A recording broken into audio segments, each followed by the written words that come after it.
I've kind of thought of being a lawyer, and I'd really like to play soccer for the national soccer team. Walt Disney said, "Our greatest natural resource is the minds of our children, and those young minds are full of hopes and dreams. But all too often, the dreams are derailed by bad decisions about money." If you need a reason to believe in the importance of financial literacy, here are three. Nearly 75% of American workers live paycheck to paycheck. 40% of American families would struggle to cover a $400 emergency expense, and half have no retirement savings at all.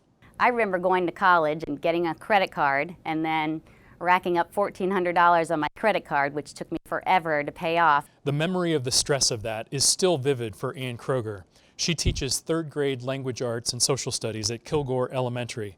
She and her students have participated in center programs like STEP and Market Madness for years. It actually works out really well with third grade because economics is one of our standards. So we talk about wants and needs and opportunity cost, how sometimes you have to give up one thing to get something else, and we talk about those situations and kind of relate that to the STEP store because some of them want to save for bigger things. Kroger says she hopes that by exposing students to these ideas early, they'll have the skills later on when they're confronted with high-stakes decisions.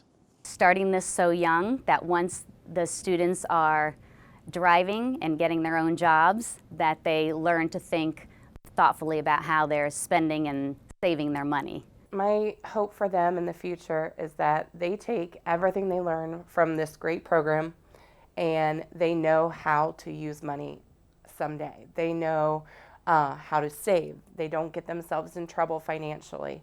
Shannon Brown teaches third grade at C.O. Harrison and is the school's STEP Student Enterprise Program Coordinator. Her students take the program and those STEP bucks very seriously. They love filling out their book every single day. They are excited to come to school so that they get their $5 for being here on time.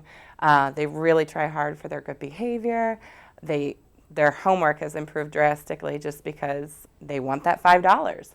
That feeling of satisfaction, the "I earned this," is an important part of the process, but students are also learning how good it can feel to be generous with that money. Our program that we donate our STEP bucks to is the animal shelter, and the kids in general absolutely love to donate to the animal shelter.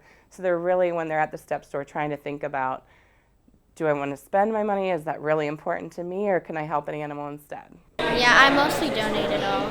It's something C.O. Harrison's principal, Brian Connors, sees too. Those kids walking around after they've donated and they have a sticker on that says I've donated money today, and they're showing off their sticker and showing that they've done something nice for somebody else. The methods we use to teach economics to students are ever evolving thanks to a changing economy and advances in technology. The professional development workshops we offer, they help teachers stay current. Catherine Holcomb is the Pathways instructor at Little Miami Intermediate School and a frequent attendee at our professional development events. And I came back to school that Monday, having done a workshop on Saturday, and read the picture book to my students, and we did a wonderful career web activity the very next day with little prep on my part. But I also left there with an understanding of some technology programming that I need to kind of check out. Whether the tools are technology like SmartPath Online Learning or STEP or Market Madness, the stock market game, or professional development, the point of all of this is to allow students to keep dreaming and to bolster those dreams with a framework of economic understanding so opportunities aren't lost to them. Because they are kids that I care about, I want them to be successful later. No matter what career path or vocation they choose, they're going to be faced with economic things, and the sooner that they're exposed to that, the better. One thing I've learned in life is that real change, real impact, doesn't happen without dedicated leadership with a vision, teamwork, and a drive to help others. How many PhD economists do you know who can teach college economics, do sophisticated economic research, and help design puppets to teach kids? We have all of this in the Center's director, Dr. Julie Heath. She's a strong, principled, and successful leader. I'm proud to say that her passion, combined with her smarts and a healthy dose of tenacity and grit, is a big reason why we feel like we're making a difference every day. We're so fortunate to have her leading the way. It is my pleasure to introduce you to Dr. Julie Heath. Thank you, Susan. Doug and Susan both referenced the work that matters. For us, that's not just a hashtag, it's one of our core values. It's what we do. And our work does matter. It matters to the teachers who attend our professional development sessions, who often don't know where to find high-quality materials to teach economic and financial literacy, and lack the confidence to do so. Because a trained teacher has a very large return on investment, we make sure they know how to not only teach the content, but encourage and support their passion about it. It matters to the educators and parents of students with special needs, as economic and financial education materials for this population is virtually non-existent.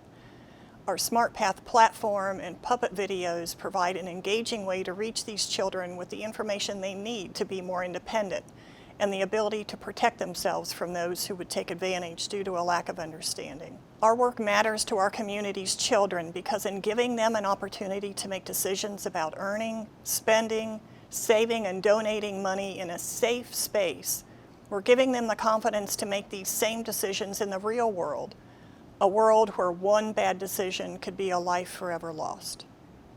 It matters because they develop pride in their ability to buy their own school supplies or gifts for their family, including Kroger gift cards for those who are experiencing food insecurity.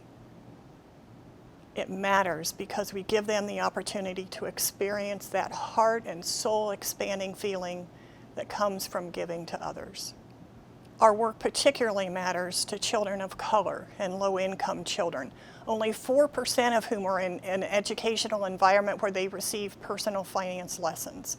How can we address generational poverty? How can we expect children to build a ladder to rise above their circumstances if we don't give them the materials to do so? How can we as a community address racial and social equity issues if the means for acquiring wealth are not equally accessible? And economic and financial education is surely one of those means.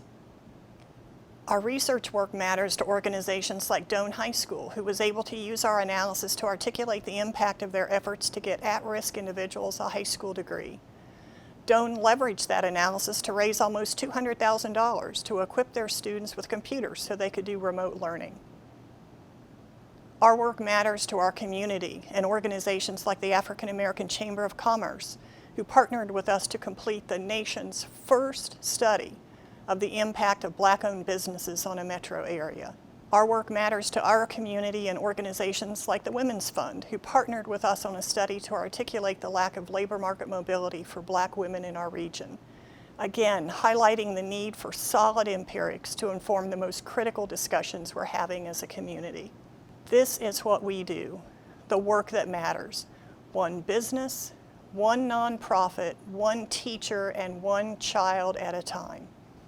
I am profoundly grateful for my colleagues at the center who are engaged, hearts and minds, with this work every single day. And I'm grateful for your support. We couldn't do any of this, any of the work that matters, without you. Thank you. We all know that financial literacy in America is not what it needs to be, especially among young people. I saw a recent study that just 17% of people ages 18 to 34 could answer 4 of 5 financial literacy questions correctly. As recently as 2009, that number was 30%. But it's not just the young. That same study found that just 51% of people over 55 could answer those same questions correctly. These are questions that go to the very heart of what it means to be an adult, to manage money, and to make good financial decisions. While it's easy to shake your head about this knowledge gap, it's a lot harder to do something about it. As you have on so many occasions, the Alpaugh Center has taken responsibility for teaching these skills to the next generation. I want to personally thank you for your leadership. By equipping students with the tools to make effective financial decisions, you're not just preparing them to be the leaders of tomorrow, you're teaching them how to be resilient when markets or economies or circumstances change. You're giving them the tools they need to prepare for different scenarios. If plan A is no longer valid, what's your plan B? And your plan C? And your plan D? How do you adjust your plans to a new reality while being true to yourself, your values, and your long-term goals?